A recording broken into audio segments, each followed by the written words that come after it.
আল্লাহ কোরআনে ওয়াদা দিছে যে পুরুষ খবিস অসৎ চরিত্রের, আল্লাহর ওয়াদা তার স্ত্রীও মিলবে খবিস। কি আয়াত? আল খাবিসাতু লিল খাবিসিন ওয়াল খাবিসুনা লিল খাবিসাত। সরাসরি কোরআন শরীফের আয়াত। বন্ধু মনে রাখো, আমি ডেইলি বলি, রাস্তার বেডি আর মোবাইলের বেডি আর বাস্তবতার বিবি এক কথা না। রাস্তার নারী 2 নম্বর হইলে তোমার সমস্যা নাই, মোবাইলের নর্তকী 3 নম্বর হইলেও তোমার সমস্যা নাই। তোমার বউ যদি 2 নম্বর হয়, চরিত্রহীন হয়, তুমি বুঝবা দুনিয়া কারে বলে। তোমার হায়াতি তখন হয়ে যাবে জাহান্নামের টুকরা। এজন্য প্রিয় সন্তান মনে রাখো, এত অল্প বয়সে এত নষ্ট হইও না, এত কম বয়সে এত চরিত্রহীন হইও না, এত চালাক ভাইব না নিজেরে, এত চালাক ভাইব না, এত বুদ্ধিমান মনে করো না। তোমরা তোমরা অনেক চালাক মনে করতেছো নিজেরে। কেন? বাপে কিছু কয় না, মায়ে কিছু বলে না। আহা, আমি আজকেও বলছি সাদ ভাই, আমার জীবনের সবচেয়ে আশ্চর্য লাগে, আহারে একটা ছেলের 18 বছর বয়স, এক ওয়াক্ত নামাজ পড়ে না, সারাদিন মোবাইল, চুলের বাহার, সারাদিন বন্ধুদের আড্ডায় শেষ। একটা মা, আপন মা, বাপ, আত্মীয় স্বজন, পাড়া পড়শি, কেউ তারে কদ্দুর ডাকে না। কিরে বাবা, একটা ছেলে ভাইবো ভাইয়া, তোমারে শুধু বলি, তুমি একটাবার ইনসাফের সাথে ভেবে দেখো, তুমি প্রতিনিয়ত গুনাহ আর অশ্লীলতার মধ্যে ডুবে যাচ্ছ, কিন্তু কেউ তোমারে কদ্দুর ডাকেও না। কিরে বাবা, তুই এরম করস কা? আহারে, তোর কি আল্লাহ নাই, আখিরাত নাই? তোর কি বাবা কবর নাই? কেউ তারে কদ্দুর মনে করায় না। এমন অভিশপ্ত হলো কেন? ইনসাফ কি বল, মানে ওরে কেউ ডাকে না কা? আপন মাও আপন সন্তানকে ডাকে না, বাবাও ডাকতেছে না, কেউ তারে ফিরাচ্ছে না। তোমারে সবাই ছেড়ে দিছে কেন বাবা? এর মূল কারণ মনে রাখেন, ছেলেরা বাপ মনে রাখো, যার উপরে আল্লাহর লানত পড়ে, খুদার লানত, তারে গোটা সৃষ্টি ঘৃণা করে। তোমারে আর কেউ পছন্দ করে না, এই জন্য কেউ তোমারে আর ডাকে না। আমি যদি আমার ছোট ভাই হয়, আমি যদি তার অন্যায়ের কারণে ডাইকা আইনা থাপ্পড় দেই, মারি, শাসন করি, এটা তার জন্য কল্যাণ, কারণ আমি তারে ফিরাই আনলাম। আরেক হইলো, আমি তার সাথে এতটা রাগ করলাম, যা তোর যেটা মনে কর তুই এটা কর, পিছা দিয়া ফির তোর কপালে, তুই যা, আমি তোরে কোনোদিন ডাকবো না, বলবো না, ছুঁইবো না, যা মন চায় তুই যা কর। তো বাহ্যিক দৃষ্টিতে তো মনে হবে তারে মারি নাই, থাপ্পড় দেই নাই, কিন্তু তার তো অনন্তকালটা শেষ, তার ভবিষ্যৎটা শেষ, তার লাইফটা তো শেষ। তার চাইতে ভালো ছিল তারে মারা, কিল কনি ঘুষি দিয়া হইল ফিরাইয়া আনা, এটা উত্তম ছিল না? এই জন্য তোমারে ফিরাবে না কেন?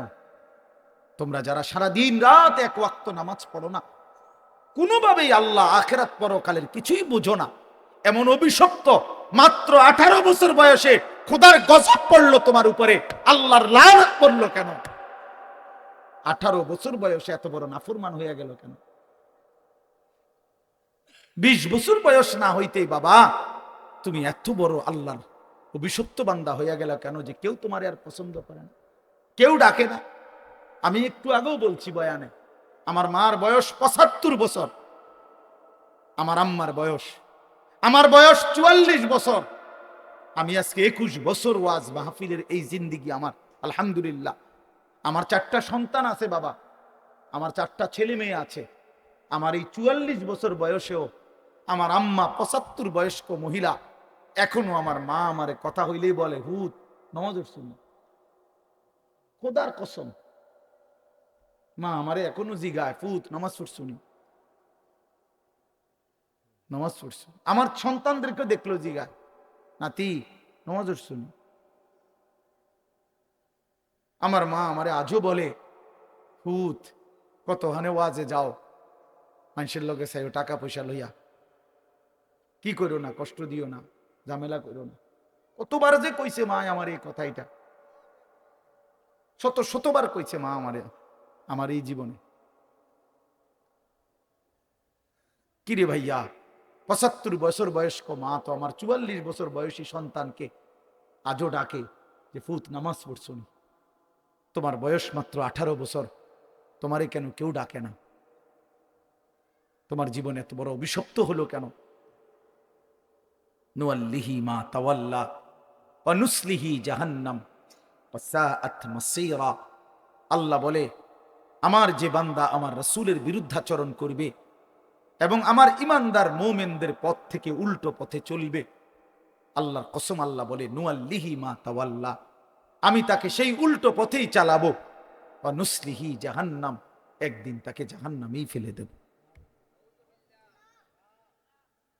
একদিন তাকে জাহান্নামেই ফেলে দেব।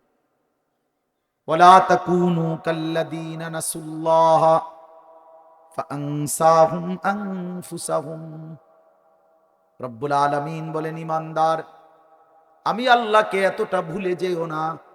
বেশি দিন ভুলে গেলে আমি একদিন তোমাকে নিজের পরিচয় ভুলিয়ে দেব, আত্মপরিচয় ভুলে যাবা বান্দা, আর কোনোদিন মনে পড়বে না তুমি মুসলমান, আর কোনোদিন মনে পড়বে না তোমার কবর আছে, হাসর আছে, আখিরাত আছে, আর কোনোদিন পরকাল ভুলায় দেব। ব্যস্ততম এই দুনিয়ায় কারাকারি কামরা কামরি করতে করতে, দুনিয়া কারাকারি করতে করতে, দুনিয়ার নেশায় পড়ে থাকতে থাকতে একদিন কবরে পৌঁছায় দেব, আখিরাত ভুলায় দেব। আল্লাহাকুমুত তাকাসুর হাত্তা যুরতুমুল মাকাবির। আল্লাহ বলে, বান্দা, দুনিয়া বাড়ানোর নেশায় আখিরাত ভুলে গেলা, কিন্তু মনে রেখো এরই মাঝে একদিন কবরস্থানে পৌঁছে যাবা, ঠিকই একদিন কবরস্থানে চলে আসবা। কাল্লা সাউফা তা'লামুন, সেদিন কবরে আসলেই আমি আল্লাহ তোমাকে বুঝিয়ে দেব আমার প্রতিটা নাফরমানির শাস্তি। এজন্য প্রিয় বন্ধু, আমার মূল বক্তব্য এবার ইনসাফের সাথে বুঝেন। সবাই আলহামদুলিল্লাহ মনোযোগী হইছেন, আমরা কম হই কিন্তু মনোযোগী হইছি। এই যে আন্তরিকতা নিয়ে এখন শুনতেছেন, এবার একবার এতক্ষণের ধমকা ধমকি, মূল মাকসাদ দোস্ত, খোদার কসম আমি কোনো কারোর সাথে ঝগড়া করে বসছি না। ঝগড়া করে বসছি ভাইয়া এমন তো না যে কারোর সাথে আমার কাজ্জা ঝগড়া হয়েছে। এই এতগুলো ধমকের মাকসাদ তো ফিরাইতে চাই, তোমার বিবেক জাগাইতে চাই, ইমানদারের বিবেক জাগাইতে চাই। এই জন্য এতগুলো শক্ত কথা বললাম। অর্থ হইল দিলটা জাগুক, ইনসাফ আসুক, বিবেক আসুক, জাগুক। তো যদি আমরা বুঝি আমরা মুসলমান, আমরা মুমিন, তাইলে বাপ আমাদের জিন্দেগি আখেরা, আমাদের জীবন দুনিয়া না। দুনিয়া আমাদেরকে অল্প সময়ের জন্য দেওয়া হয়েছে, মূলতই আমাদের যাবতীয় হাসি কান্না আনন্দ বেদনা, আমাদের জিন্দেগির যাবতীয় প্রস্তুতি খোদার কসম আখিরাতের জন্য। ইন্নাহু আমালুন গায়রু সালিহ, এটা বেআমল, গায়রু সালিহ। আমলে সালেহকে কি বলে? নেক আমল বলে। তাহলে আমলে গায়রে সালেহ এটাতে কি বলে? বদ আমল। এটা আপনারা বুঝছেন না কথা? এটা সহজ কথা। আল্লাহ বলছে ও বদ আমল, ও নাফরমান, অতএব ও আপনার সন্তান না। এজন্য আমি পরিষ্কার ছেলেদেরকে বলি, বাবা তোরা যারা বেনামাজি, তুই মুসলমানের সন্তান না। মনে রাখিস বেটা, তুই লাওয়ারিস, তুই বেওয়ারিস, তোর কোনো মা নাই, তোর কোনো বাবা নাই, তোর কোনো পিতৃ পরিচয় নাই। মোবাইলের ওই নর্তকী তোর পরিচয়, মোবাইলের ওই উলঙ্গ নারী তোর পরিচয় হইতে পারে না। তুই কোনো মুসলমানের বাচ্চা না, ইমানদারের সন্তান নাফরমান হয় না। মনে রাখো। দেখো দেখো নারী, আরো দেখো, 16 বছর বয়সেই এত নারী দেখে ফেললা, 18 বছর বয়সেই এত উলঙ্গ ছবি দেখে ফেললা, বাকি জিন্দেগি কি করবা? বাকি জীবনটা কি করবা? সব তো দেখেই লাইলা, সব তো দেখেই ফেললা, পৃথিবী তো ভোগে করে ফেললা, এবার লাথি দিয়া ফেরেশতা জাহান্নামে ফেলানো ছাড়া আর বাকি কি? সব তো দেখেই লাইলা।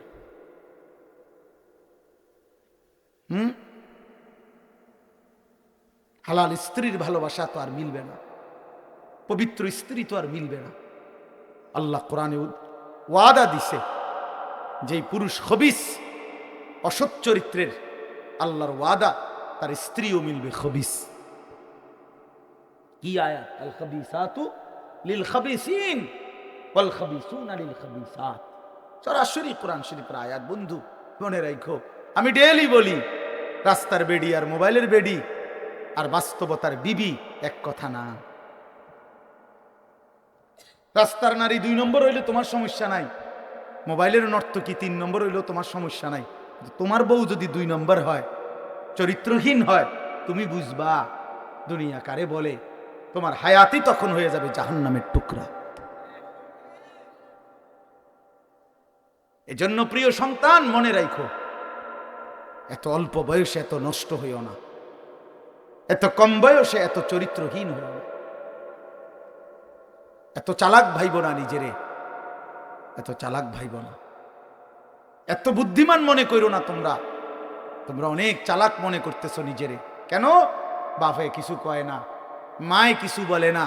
আহা, আমি আজকেও বলছি সাদ ভাই, আমার জীবনের সবচেয়ে আশ্চর্য লাগে, আহারে একটা ছেলের 18 বছর বয়স, এক ওয়াক্ত নামাজ পড়ে না, সারাদিন মোবাইল, চুলের বাহার, সারাদিন বন্ধুদের আড্ডায় শেষ। একটা মা, আপন মা, বাপ, আত্মীয় স্বজন, পাড়া পড়শি, কেউ তারে কদ্দুর ডাকে না। কিরে বাবা, একটা ছেলে ভাইবো ভাইয়া, তোমারে শুধু বলি, তুমি একটাবার ইনসাফের সাথে ভেবে দেখো, তুমি প্রতিনিয়ত গুনাহ আর অশ্লীলতার মধ্যে ডুবে যাচ্ছ, কিন্তু কেউ তোমারে কদ্দুর ডাকেও না। কিরে বাবা, তুই এরম করস কা? আহারে, তোর কি আল্লাহ নাই, আখেরাত নাই? তোর কি বাবা কবর নাই? কেউ তারে কদ্দুর মনে করায় না। এমন অভিশপ্ত হলো কেন?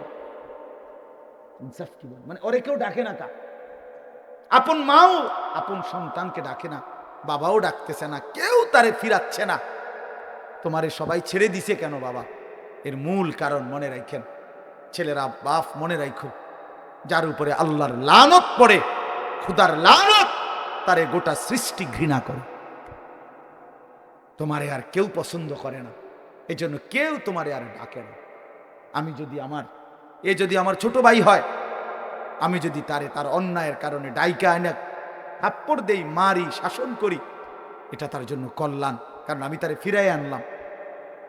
আরেক হইল, আমি তার সাথে এতটা রাগ করলাম, যা তোর যেটা মনে কর তুই এটা কর, পিছা দিয়া ফির তোর কপালে তুই যা, আমি তোরে কোনোদিন ডাকবো না, বলবো না, ছুঁইবো না, যা মন চায় তুই যা কর।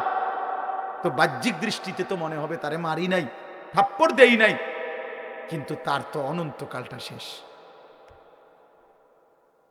তার ভবিষ্যৎটা শেষ, তার লাইফটা তো শেষ। তার চাইতে ভালো ছিল তারে মারা, কিল, কনি, ঘুষি দিয়া হইল ফিরাইয়া আনা, এটা উত্তম ছিল না? এই জন্য তোমারে ফিরাবে না কেন? তোমরা যারা সারা দিন রাত এক ওয়াক্ত নামাজ পড়ো না, কোনোভাবেই আল্লাহ আখেরাত পরকালের কিছুই বুঝো না, এমন অভিশপ্ত, মাত্র 18 বছর বয়সে খোদার গজব পড়লো তোমার উপরে, আল্লাহর লানত পড়লো কেন? 18 বছর বয়সে এত বড় নাফরমান হয়ে গেল কেন? 20 বছর বয়স না হইতেই বাবা তুমি এত বড় আল্লাহর অভিশপ্ত বান্দা হইয়া গেল কেন, যে কেউ তোমার আর পছন্দ করে না, কেউ ডাকে না? আমি একটু আগেও বলছি বয়ানে, আমার মার বয়স 75 বছর, আমার আম্মার বয়স, আমার বয়স 44 বছর। আমি আজকে 21 বছর ওয়াজ মাহফিলের এই জিন্দিগি আমার, আলহামদুলিল্লাহ। আমার 4টা সন্তান আছে বাবা, আমার 4টা ছেলে মেয়ে আছে। আমার এই 44 বছর বয়সেও আমার আম্মা 75 বয়স্ক মহিলা, এখনো আমার মা আমারে কথা হইলেই বলে, হুত নামাজ পড়ছুন? খোদার কসম, মা আমারে এখনো জিগায়, ফুত নামাজ পড়ছুনি? নামাজ পড়ছু? আমার সন্তানদেরকে দেখলো জিগায়, নাতি নামাজ পড়ছুনি? আমার মা আমারে আজও বলে, হুত কত হানে ওয়াজে যাও, মানুষের লোকে চাইও টাকা পয়সা লইয়া, কি করো না, কষ্ট দিও না, ঝামেলা করো না। কতবার যে কইছে মা আমার এই কথাইটা,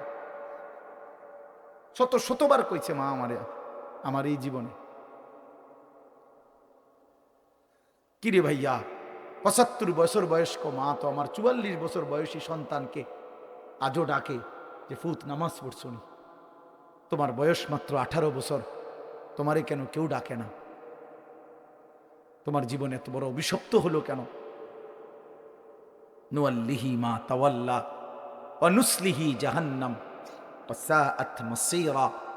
আল্লাহ বলে, আমার যে বান্দা আমার রাসূলের বিরুদ্ধাচরণ করবে এবং আমার ঈমানদার মুমিনদের পথ থেকে উল্টো পথে চলবে, আল্লাহর কসম আল্লাহ বলে, নুয়াল্লিহি মা তাওয়াল্লা, আমি তাকে সেই উল্টো পথেই চালাবো, ওয়া নুসলিহি জাহান্নাম, একদিন তাকে জাহান্নামেই ফেলে দেব,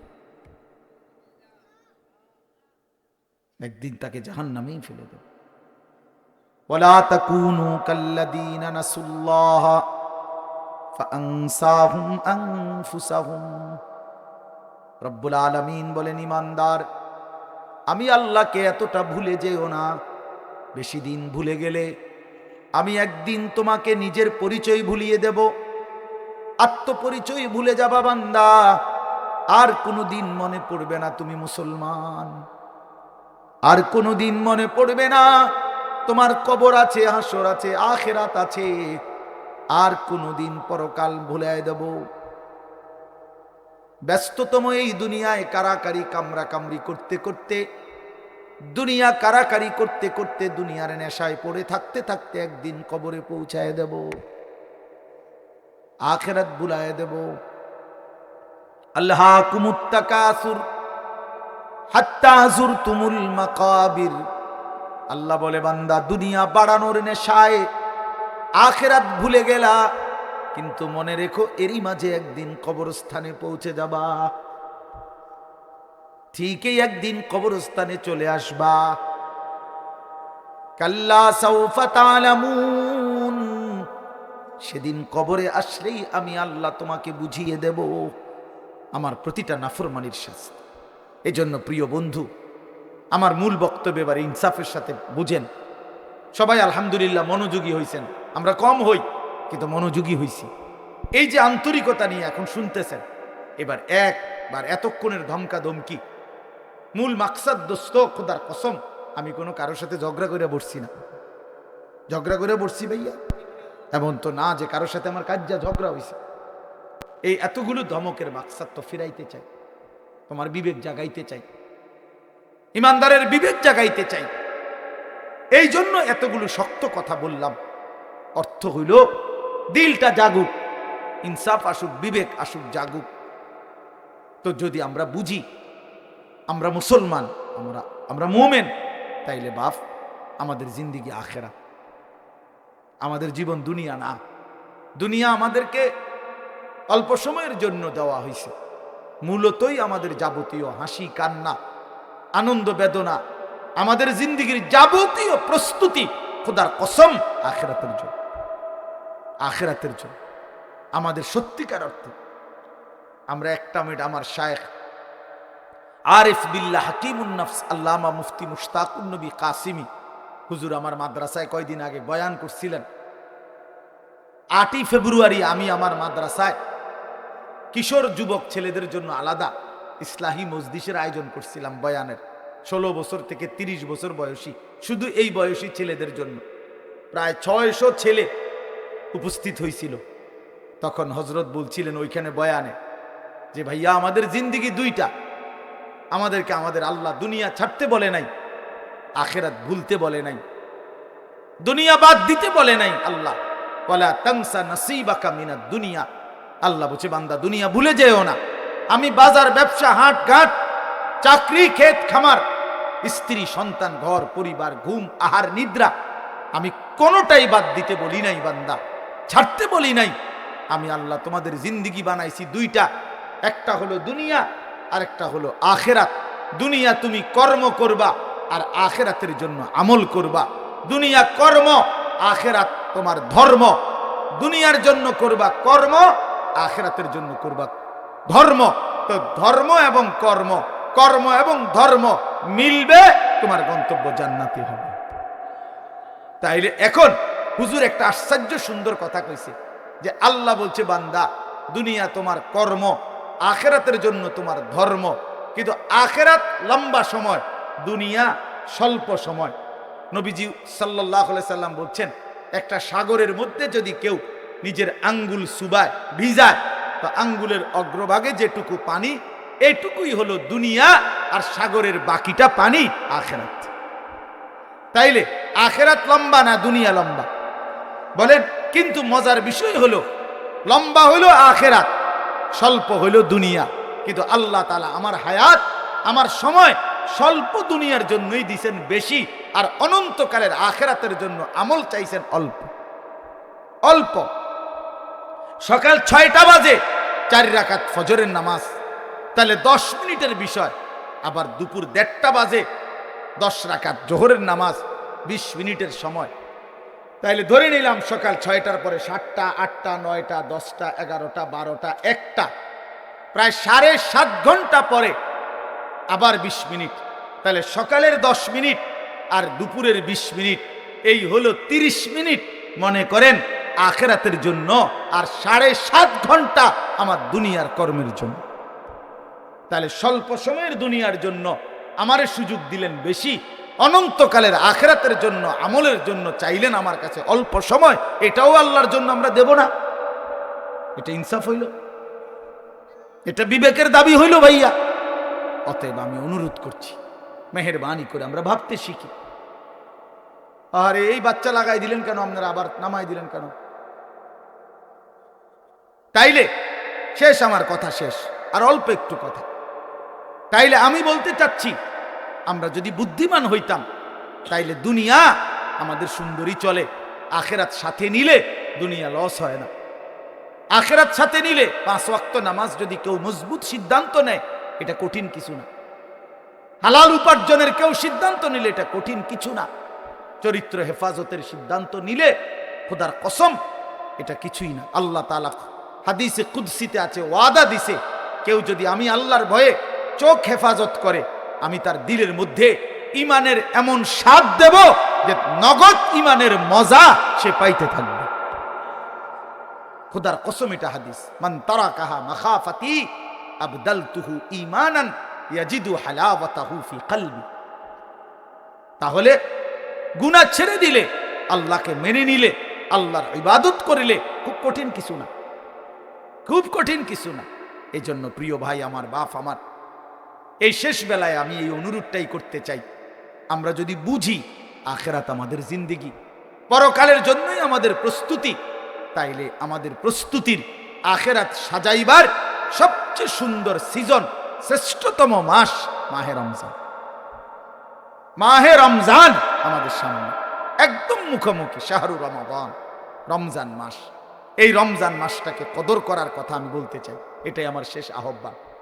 কেউ যদি বুঝি আমরা আমার আখিরাতি মূল, আমার দুনিয়া সামান্য, তাহলে আমাদের উচিত মাহে রমজানের প্রস্তুতি নেওয়া, মাহে রমজানের প্রস্তুতি নেওয়া।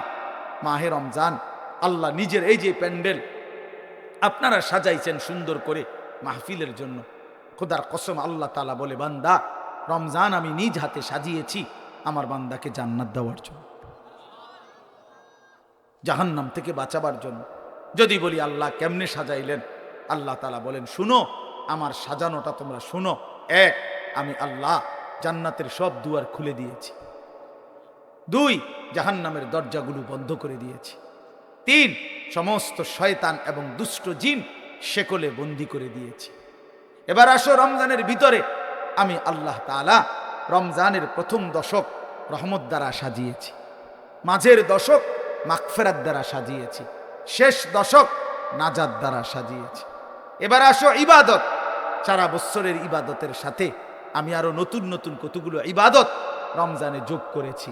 কি? 1 মাসের পূর্ণ রোজা, 1 মাসের পূর্ণ 20 রাকাত তারাবি, 1 মাসের জন্য ইফতার, 1 মাসের জন্য সাহারি। এই 4টাই ইবাদত। ইফতারও ইবাদত, সাহারিও ইবাদত। সাহারি বুঝুন তো না, রাত্রির খাবার। এরপরে রোজাটাও ইবাদত, এরপরে 20 রাকাত তারাবিও ইবাদত। আল্লাহ বলেন, এরপরে শেষ দশক, শেষের 10 দিন এতেকাফ, মসজিদের এতেকাফ আমি এর দ্বারা সাজিয়েছি। শেষ দশকের বেজর রাত্রিগুলো আমি আল্লাহ তাআলা সবে কদরের দ্বারা সাজিয়েছি। সুবহানাল্লাহ। এরপরে আল্লাহ বলেন, নেকির হিসাব, নেকির হিসাব হইল একটা নফল, একটা ফরজের সমান, একটা ফরজ 70টা ফরজের সমান। একজন রোজাদারকে ইফতার করাইলে 3টা পুরস্কার, গুনাহ মাফ, জাহান্নাম থেকে মুক্তি, রোজাদারের সমপরিমাণ নেকি, সমপরিমাণ নেকি। আল্লাহ তাআলা বলে, বান্দা এতভাবে আমি আল্লাহ রমজানকে সাজাইলাম, উদ্দেশ্য কি? শুধু তোমাকে জান্নাত দেব, তোমাকে আমি জান্নাত দিতে চাই বান্দা, তুমি নেও বান্দা, লাআল্লাকুম তাত্তাকুন। আল্লাহ বলছে 1 মাসে মুত্তাকি বানিয়ে দেব, 1 মাসে। তুমি আমার গুনাহ ছেড়ে দাও, আমার একটা রমজান তুমি কদর করো বান্দা, আমি তোমারে মুত্তাকি বানিয়ে জান্নাতি বানিয়ে দেব। এজন্য আল্লাহ বলছে শাহরু রমাদান, যে আয়াতটা আমি পড়েছি, আল্লাহ নিজে রমজান মাস, এই শব্দ রমজান মাস আল্লাহ নিজে কোরআনে উল্লেখ করছে। এজন্য রমজান মাস এটা উচ্চারণ হয় বছরে কতদিন জানেন? প্রতিদিন, প্রতিদিন, প্রতিদিন। কেমনে? কারণ 24 ঘন্টা পৃথিবীতে কোথাও না কোথাও আল্লাহর কোরআন তিলাওয়াত হয়। আর শাহরু রমাদান এই শব্দ অতএব জমিনে 24 ঘন্টায় কোথাও না কোথাও কারো না কারো জবানে উচ্চারিত হয়। সারা বছর রমজানের কথা আলোচিত হয়। নাহলে এই শব্দ শাহরু রমাদান যে কোরআন শরীফের শব্দ না, তাহলে এটা কেউ না কেউ তো পড়তেছে, কোথাও না কোথাও কেউ সবক দিতে আছে, কেউ শোনা ঢেলতে আছে। মানে 24 ঘন্টা আল্লাহর জমিনে সারা বছর এক আওয়াজ উচ্চারিত হয়, রমজান মাস, রমজান মাস, রমজান মাস, শাহরু রমাদান। আল্লাহ এবার বলে, বান্দা শুনো, এই মাসের পরিচয় আমি বললাম, আমার পরিচয় আমি দেই আমার মাসের। আল্লাযী উনজিলা ফীহিল কোরআন, এটা সেই মাস যে মাসে কোরআন নাজিল করা হয়েছে। কোরআন নাজিল করাতে এই মাস দামি। আমার শায়েখ আল্লামা মুফতি মুশতাকুন নবী সাহেব বলে যে দেখো, একটি রমজানে কোরআন নাজিল হয়েছিল, প্রত্যেক রমজানে কোরআন নাজিল হয় না। কোরআন তো একটি রমজানে, নবীজির বয়স যখন 40, ওই সময়ে একটা রমজান কোরআন নাজিল হয়েছিল। কিন্তু ওই এক মাসে একবার কোরআন নাজিল হওয়ার কারণে কোরআনের বরকতে ওই মাস যতবারই পৃথিবীতে আসে ততবারই দামি হয়েছে। ওই একটি রাত শবে কদর, ওইটা তো একটা রাতে কোরআন নাজিল হয়েছিল, কিন্তু ওই রাত এটা এবার যতবারই আসে ঘুরে ঘুরে ততবারই ওই রাত দামি হয়েছে। এজন্য কোরআন যে রাতের সাথে একবার লাগছে, এই রাত আজীবনের জন্য দামি হয়ে গেছে। কোরআন যেই মাসের সাথে একবার লাগছে, ওই মাস আজীবনের জন্য দামি হয়ে গেছে। কোরআন যেই বান্দার জীবনে একবার লাগবে, ওই বান্দাও আজীবনের জন্য দামি হয়েছে, দামি হয়েছে। হুদাল লিন্নাস ওয়া বাইয়িনাতিন মিনাল হুদা ওয়াল ফুরকান। আল্লাহ বলেন আমার কোরআনের 3টা বৈশিষ্ট্য, একটা হলো সারা পৃথিবীর মানুষের জন্য হেদায়েত, 2 নাম্বার হলো কোরআনের সমস্ত হেদায়েতের বাণী স্পষ্ট, কোনো অগোছালো, কোনো লুকুচুরি, কোনো সংক্ষিপ্ত অপূর্ণাঙ্গ কোনো কথা নাই, সব স্পষ্ট। আর 3 নাম্বার হলো কোরআনই হচ্ছে একমাত্র সত্য মিথ্যা, ন্যায় অন্যায়, জায়েজ না জায়েজ, হালাল হারাম, বৈধ অবৈধ, উচিত অনুচিতের মাপকাঠি, ফুরকান, ফুরকান। এজন্য এই তোমরা যারা স্কুলে পড়ো, কলেজে পড়ো, ভাইয়া ইউনিভার্সিটিতে পড়ো, কোনো আপত্তি নাই, তবে এইটা মনে রাখো বন্ধু, কোরআনুল কারীমের জ্ঞান যে অর্জন করতে পারে নাই, কোরআন যে ধরতে পারে নাই, কোরআন যে ছুঁইতে পারে নাই, তুমি ন্যায় অন্যায় চিনো নাই, সত্য মিথ্যা তোমার কাছে স্পষ্ট না। খোদার কসম, পৃথিবীর আর কোন বই, আমি চ্যালেঞ্জ করলাম এখানে এখন, পৃথিবীর আর কোন বই দিয়ে, পৃথিবীর আর কোন গ্রন্থ দিয়ে সত্য মিথ্যা, ন্যায় অন্যায়, জায়েজ না জায়েজ, হালাল হারাম, বৈধ অবৈধ, উচিত অনুচিত নির্ধারণ করা যায় না। না, বাংলা বই দিয়ে হবে না, এটা অঙ্ক বই দিয়ে হবে না, ইংরেজি বই দিয়ে হবে না, একমাত্র আল্লাহর কোরআন। বৈধ অবৈধ নির্ধারণ করে আল্লাহর কোরআন, হালাল হারাম নির্ধারণ করে আল্লাহর কোরআন, উচিত অনুচিত নির্ধারণ করে আল্লাহর কোরআন, ফুরকান এটা। এজন্য কোরআন বঞ্চিত, সে সত্য মিথ্যা, আলো অন্ধকার থেকে বঞ্চিত, বঞ্চিত। লোক দেখানো যা মন চায়, অমুক ভদ্রলোকে কইছে এটা সুন্দর, এই তো কয় সুন্দর, ইয়াহুদির বাচ্চা কইছে এটা চমৎকার, হেও কয় এটা চমৎকার, খ্রিস্টানের বাচ্চা কইছে এটা যৌক্তিক, হেও কয় এটা যৌক্তিক, হেও কয় এটা যৌক্তিক। কারণ তার কাছে তো মূল কষ্টি পাথর আল্লাহর কোরআন নাই, এবার ভালো লাগে, সেটাই ভালো লাগে। তার মানে আল্লাহ থেকে বঞ্চিত, রাসূল থেকে বঞ্চিত, তো সে সত্য সঠিক ইনসাফ ন্যায় পরায়ণতা থেকে বঞ্চিত বঞ্চিত সর্বশেষ কথা হলো আল্লাহ বলেন, ফামান শাহিদা মিনকুমুশ শাহরা ফালিয়াসুমহু। অতএব আমার বান্দা, তোমাদের যারাই রমজান মাসে আসবা, পৌঁছবা, তোমরা রোজা রাখো, আমার হুকুম মাইনো। আল্লাহ বলেন, আল্লাহ আল্লাহ যেন মহব্বত করে বলছে, বান্দা রোজা রাখো, বান্দা আমি তোমারে মুত্তাকি বানাবো, আমি তোমারে জান্নাতি বানাবো, আমি তোমারে জান্নাতি বানাবো। এই জন্য দোস্ত, এই শেষ বেলায় আমার এই শেষ কথা এটাই, আমাদের সামনে মাহে রমজান। তোমরা যারা কিশোর নওজোয়ান আছো বাপ, তোমাদের কাছে অনুরোধ, রমজানকে মনে করে সামনে রেখে তোমরা তোমাদের জিন্দেগি বদলাও। এই জীবন এভাবে চললে হবে না ভাইয়া, তুমি সুখ পাইবা না। কোনো বেঈমান দুনিয়াতে ইজ্জত পায় না, আখেরাতে তো কিছুই নেই। কোনো সুদখোরকে কেউ সম্মান করে না, কোনো চরিত্রহীন লম্পটকে কেউ সম্মান করে না ভাইয়া, কেউ রে না। মানুষ মানুষ মন্দকে মন্দই বলে, মানুষ উত্তমকে উত্তমই বলে। কোনো লম্পট চরিত্রহীন, কোনো মদখোর গাঁজাখোরকে কেউ জোনায়েদ বাগদাদি বলে না, কেউ বাইজিদ বুস্তামি বলে না, বাটফারকে বাটফারই বলে, নেককারকে নেককারই বলে। মানুষ মানুষ আলোকে আলো বলে, অন্ধকারকে অন্ধকার বলে। এখন যে কোনো মানুষকে জিজ্ঞাসা করলে সে বলবে অন্ধকার। দিনের আলোকে দিনের আলোই বলে। এজন্য সাদাকে মানুষ সাদাই বলে, কালোকে মানুষ কালোই বলে। তার মানে আমরা আরবিতে পড়ছি, অফিকা উয়ুবুন ওয়ালিন্নাসি আয়ুনুন, তোমারও দোষ আছে, মানুষেরও চোখ আছে। আরবি প্রবাদ। তার মানে তুমি ভাইবো না তুমি বুদ্ধিমান, বাকিরা বোকা না। সবাই ভাতে খায়, তুমি কেবল ভাত খাও, বাকিরা সবাই চিরা খায়। বিষয়টা এমন না, সবাই ভাতই খায়, কাজে বুঝবে না কেন, বুঝবে না কেন? আল্লাহ নবী সাল্লাল্লাহু আলাইহি সাল্লাম বলছেন, অন্ধকারে একাকিত্বে যে গুনাহ করে, খোদার কসম, আল্লাহ নবী বলছে দিনের আলোতে আল্লাহ তাআলা তার চেহারার মধ্যে সেই অপরাধের চিহ্ন ভাসিয়ে দেয়। এজন্য মানুষ দেখলেই কয় নাফরমানি তো করছে, গাঁজা তো খাইছে, নেশা তো করছে গোপন কোনো জায়গায়, কিন্তু বাইরে হইলে মানুষ চেহারার দিকে তাকাইলেই বলে, দেখতেই বোঝা যায় ফুটটা খোর,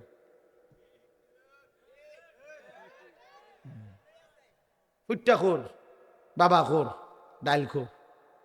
হ্যাঁ, বুঝেন নাই? চেহারা দেখলেই বোঝা যায়। আমি তো এই জন্য অনেক সময় বলি যে অনেক ছেলে আছো তোমরা, তোমাকে সমবয়সী বন্ধু, তোমার চুল এবং তোমার স্টাইল দেখা কয় দোস্ত তোরে সেরকম লাগে। তা আমি বলি যে তুমি একটাবার জিঙ্গাইলা না দোস্ত, সেরকম তো লাগে বুঝলাম, সেটা কেডা? সে কে? যার মতো লাগে সে কে? তুমি তো আমার একটা কারো না কারো মতোই কইতে চাইছো যে সেরকম লাগে, তো সেরকমটা কে? সে কে? তাইলে দেখবা সে কইব, দোস্ত তোমারে ফুট্টাখোর বাবা খোরের মতো লাগে, তোমারে ডালখোর নেশাখোরের মতো লাগে, ইয়াবাখোর লম্পটের মতো লাগে বেটা। এই জন্য দুশ্চরিত্রকে কেউ ইজ্জত করে না, বেহায়া নারীকে কেউ সম্মান করে না। কোন বেপর্দা নারীকে দেখে রাস্তার কোন লম্পট, কোন বখাটে দুশ্চরিত্র মানুষ যারা নারীকে দেখে, বেহায়া বেপর্দা নারীকে, তাকে নিয়ে কেউ রাবেয়া বসরির কল্পনা করে না, রাবেয়া বসরির কল্পনা করে না, তাকে নিয়ে অসভ্য কল্পনাই করে, উলঙ্গ কল্পনাই করে। এই জন্য ভাইয়া নিজের কদর করো, এটা উপলব্ধির বিষয়, এটা উপলব্ধির বিষয়। আল্লাহ আমাদেরকে বুঝ দান করেন। আল্লাহ তাআলা আজকের এই মাহফিল ভরপুর কবুল করে নেন। যাদের ভালোবাসায়, যাদের আয়োজনে, যাদের আন্তরিক প্রচেষ্টায় মাহফিল হয়েছে, আল্লাহ তাআলা সকলকে উত্তম বিনিময় দান করেন। আগামী দিনেও আল্লাহ তাআলা এই মাহফিলকে কায়েম দায়েম করে দেন। আমরা সবাই রমজানকে কদর করব তো ইনশাআল্লাহ, বলেন ইনশাআল্লাহ। ওই সাদা গেঞ্জি ছেলে একটা মিনিটের জন্য মোবাইলটার থেকে চোখ সরাইছে। মানুষ রে বললাম না, জানোয়ার রে বললাম, কিছুই বুঝলাম। এক মিনিট, এখন ভাল লাগছিনি ভাই, আমি তো শরম পাইলেন সবাই। এক মিনিট চোখটা ফিরাইছে না, এইটার দিকে তাকাইয়াই রয়েছে, মানে পুরাটা নজর এটার দিকে। কারে বলি, কেন বললাম? আমি ছাড়তে রাজি না, আমি দরকার হলে আর কোনোদিন আসবো না, কোনো অসুবিধা নাই, কিন্তু আমি ছাড়তে রাজি না। আমি জিন্দিগির কঠিন সিদ্ধান্ত নিয়েই বয়ান করি, আমার নওজোয়ান বদলাইতে হবে। আমার সিদ্ধান্ত এটা, আমার নওজোয়ান বদলাইতেই হবে। কেন এতগুলো আবেদন, এতক্ষণ ধরে অনুরোধ, কোনো কানে লাগলো না? কোনো কানে লাগলো না? এটা কেমন কথা বলেন? এটা কেমন ধরনের অসভ্যতা? এতক্ষণ পর্যন্ত বললাম, এতবার বললাম, না কোনোভাবেই। আমি বললাম না অনেকের সিদ্ধান্ত এটা যে হুজুর আমি জীবনে কারো কথা শুনি নাই, আমি শুনবো না। আল্লাহ আপনাকেও মাফ করে দেন। হ্যাঁ ভাইয়া, আমি আমি আমার কথা স্পষ্ট, এটা তোমরা ফিরবা না কেন ভাই? আগামী দিনের ইসলামের জন্য লড়বে কে? আরে দুইটা স্লোগান দেওয়া দোস্ত আর বাস্তবতার ময়দান এক কথা না। 7ই অক্টোবর থেকে 2023 সাল 7ই অক্টোবরে হামাস, ফিলিস্তিনি গাজার মুজাহিদরা ইসরায়েলের ইয়াহুদি কুত্তাদের সাথে যুদ্ধ করছে। আজকের এই দিন পর্যন্ত যুদ্ধ করছে। সব হারায় ফেলছে এক একজন, মা বাবা, পরিবার, স্ত্রী, সন্তান, বসত ভিটা, মাটি সব হারায়া এখনো ইসরায়েলের কুত্তাদের কাছে হার মানে নাই, মাথা নোয়ায় নাই। এই হিম্মত, এই বাহাদুর আর দুইটা স্লোগান এক কথা না ভাই, এক কথা না। আফগানের মুজাহিদরা একবার গোটা রাশিয়া না, সোভিয়েত ইউনিয়নের বিরুদ্ধে যুদ্ধ করছে এক টানা। সোভিয়েত ইউনিয়ন তখন রাশিয়া সহ আশপাশের অসংখ্য দেশ নিয়ে একসাথে ছিল, জোট সোভিয়েত ইউনিয়ন। ওদের সাথে একবার যুদ্ধ করে রাশিয়াকে, সোভিয়েত ইউনিয়নকে তছনছ করে ভাঙ্গা খান খান করে দিছে। রাশিয়া পরাজিত হয়েছে, সুপার পাওয়ার ছিল। এরপরে আবার আবার আফগানের মুজাহিদরা আবার এই আমেরিকা সহ এই ইউরোপের সাথে যুদ্ধ করে আবারও এই তালেবান যুদ্ধ করে বিজয় লাভ করছে। অতএব লাগাতার যুদ্ধ করছে, লাগাতার কত শহীদ, কত রক্ত, কত খুন ঝরেছে, কিন্তু তারা ময়দান ছাড়ে নাই। শেষ পর্যন্ত বিজয়ের পতাকা আফগানের মুসলমানরা, মুজাহিদরাই উড়াইছে। এজন্য দোস্ত আমার কথা রাগ হইও না, তুমি বুঝতে শিখো। দুইটা স্লোগান আমিও দেওয়াইতে পারি, আমিও বলতে পারি এখন স্লোগান দাও, স্লোগান আমি উঠাইতে পারি, কিন্তু দুইটা স্লোগান আর বাস্তবতার ময়দান এক কথা না, এক কথা না, এক কথা না।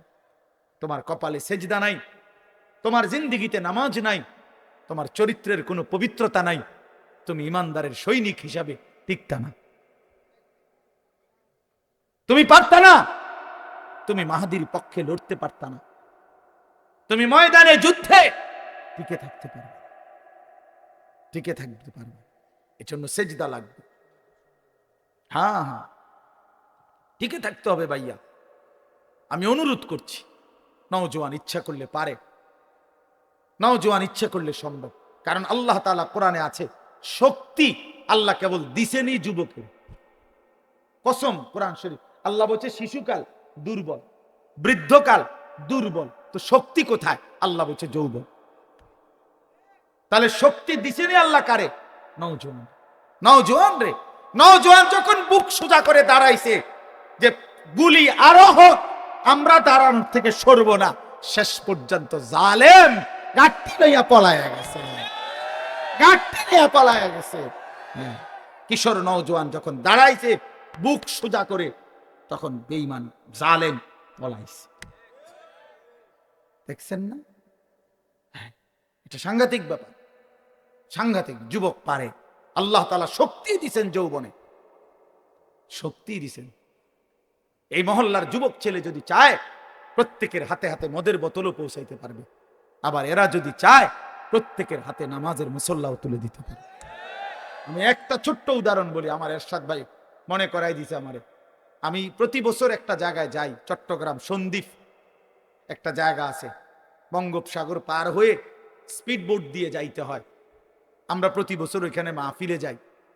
2023 সালে অক্টোবর মাসে ওইখানে 4টা ছেলে, 4-5জন ছেলে, যুবক কলেজের ছেলে, ওরা ফজরের নামাজ পড়ে নিয়মিত।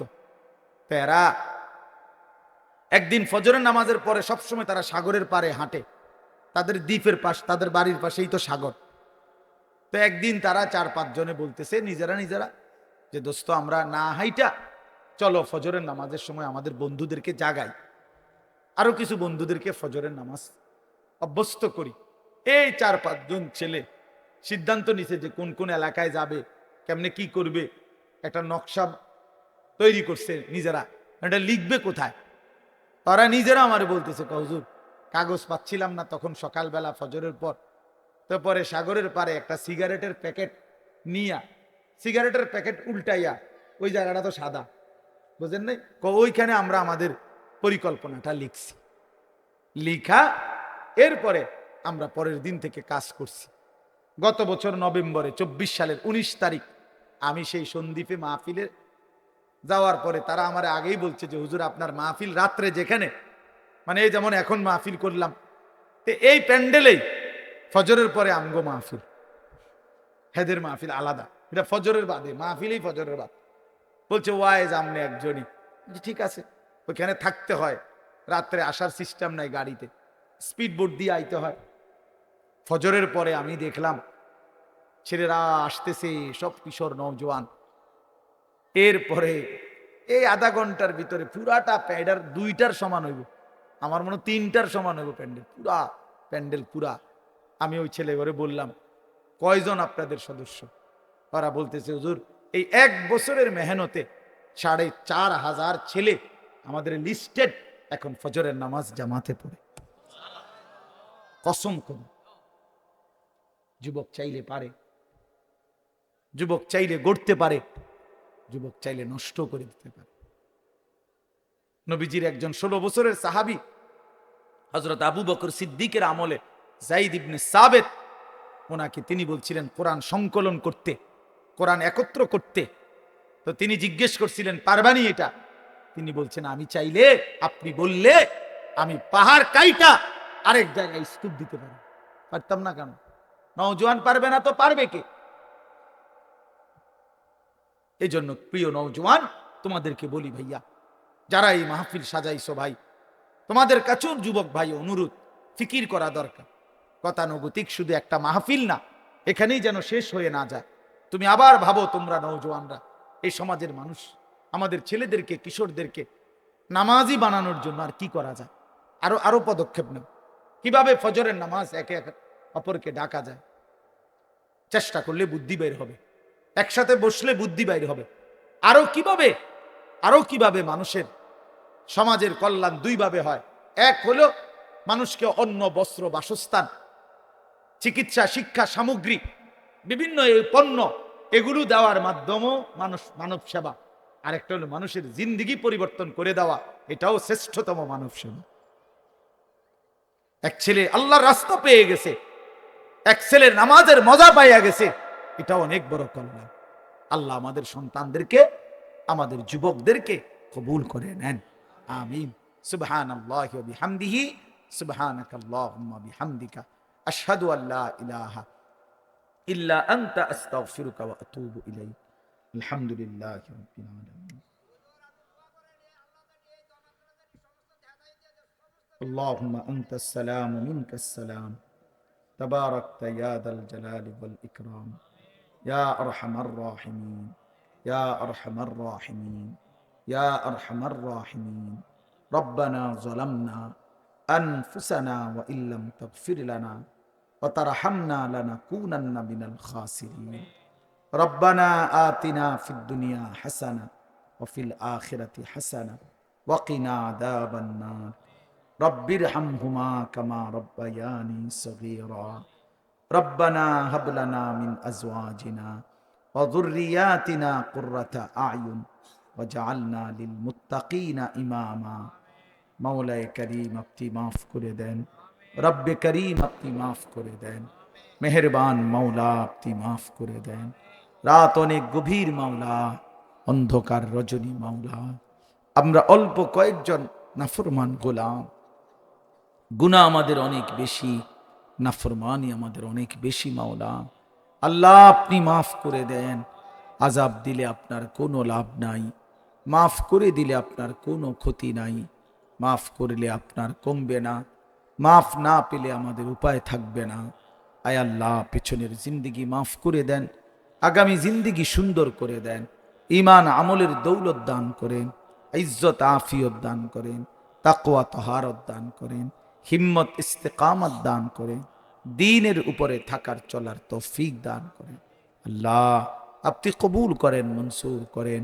আয় আল্লাহ, সমস্ত কবরবাসীদেরকে মাফ করে দেন, কিয়ামত পর্যন্ত কবরের আযাব মাফ করে দেন, কবরগুলোকে জান্নাতের টুকরা বানিয়ে দেন, আপনার নূরে রহমত দ্বারা ভরপুর করে দেন।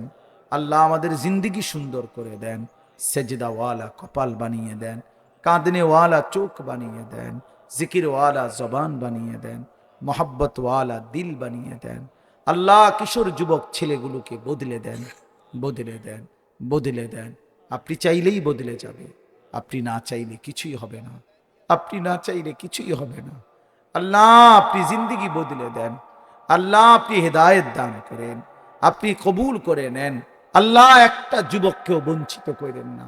আমি অনেক শক্ত কথা বলেছি, অনেক ধমক দিয়েছি। আল্লাহ, মাকসাদ শুধু আপনার দিকে পরিবর্তনের আশায় বলেছি, আখিরাতের আশায় বলেছি। আল্লাহ, আপনি প্রতিটা যুবককে নামাজি বানিয়ে দেন, চরিত্রবান বানিয়ে দেন, উত্তম আখলাকওয়ালা বানিয়ে দেন। আল্লাহ, আগামীর পৃথিবীর জন্য কবুল করে নেন, কালেমার পতাকার জন্য কবুল করে নেন, ইসলামের বিজয়ের জন্য কবুল করে নেন, ইমাম মাহাদির সৈনিক হিসাবে কবুল করে নেন। আল্লাহ, আল্লাহ, যেই যুব সমাজ আজকের এই মাহফিল সাজিয়েছে, আপনি তাদের জিন্দিগি সাজিয়ে দেন, আপনি তাদের জীবন সাজিয়ে দেন, আপনি তাদের আখিরাত সাজিয়ে দেন। আল্লাহ, আপনি তাদের জীবন সাজিয়ে দেন। আমার বয়স্ক বাবা চাচা যারা, সকলকে আরো বেশি নেক আমলের তৌফিক দান করেন। পর্দার আড়ালের মা বোনদেরকে পর্দা পুশিদা দান করেন। আমার প্রবাসী বিদেশের জমিনে বাবা ভাই যারা সহি সালামতে নিরাপদে ইমান আমলের সাথে রাইখেন মাওলা। আল্লাহ, আমাদের প্রত্যেকের জিন্দিগি সুন্দর করে দেন, আখিরাত সুন্দর করে দেন, স্ত্রী সন্তান নিয়ে নেক জীবন দান করেন। আল্লাহ, নাফরমান বেহায়া বিবি দিয়েন না, বেপর্দা মেয়ে দিয়েন না, বেনামাজি সন্তান দিয়েন না। আল্লাহ, নাফরমান অবাধ্য পরিবার দিয়ে বেইজ্জতি কইরেন না। আল্লাহ, আল্লাহ, সকলকে বদলে দেন। আল্লাহ, মাহে রমজান পর্যন্ত হায়াত দান করেন, রমজান পর্যন্ত হায়াত ভিক্ষা দান করেন, রমজান পর্যন্ত পৌঁছিয়েই দেন। রমজান দেখা যায় মাওলা, রমজানের ঘ্রাণ শোনা যায়। এত কাছে এনে কবরে নিয়েন না, এত কাছে এনে বঞ্চিত কইরেন না। আল্লাহ, রমজান পর্যন্ত হায়াত দেন মাওলা। আল্লাহুম্মা বারিক লানা ফি রাজাব ওয়া শাবান ওয়া বাল্লিগনা রমাদান ওয়া বাল্লিগনা রমাদান ওয়া বাল্লিগনা রমাদান। আয় আল্লাহ, প্রত্যেকের নেক মাকসাদ পূরণ করে দেন, অসুস্থ বিমারি যারা শিফা করে দেন, মাই রুজিতে হালাল বরকত দান করেন। আল্লাহ, যে যা নেক তামান্না করেছে প্রত্যেকের আশা আকাঙ্ক্ষা আপনি পূরণ করে দেন। আল্লাহ, এই মাহফিল খানা কবুল করে নেন, আগামী দিনেও ইন্তজাম করার তৌফিক দান করেন, আরো সুন্দর আয়োজন করার তৌফিক দান করেন। আল্লাহ, আপনি কবুল করেন, আপনি মঞ্জুর করেন, আপনি রহম করেন, আপনি করম করেন, আপনি ইজ্জত দান করেন, আপনি আফিয়ত দান করেন। আল্লাহ, আল্লাহ, আপনি মেহেরবানি করেন। আল্লাহ, সারা দেশকে নিরাপদ করে দেন, সারা পৃথিবীর মজলুম মুসলমানকে বিজয় দান করেন, ইসরায়েলের ইহুদি বেঈমানদেরকে ধ্বংস করে দেন। আল্লাহ, মুমিনের বিজয় দান করেন, কালেমার বিজয় দান করেন।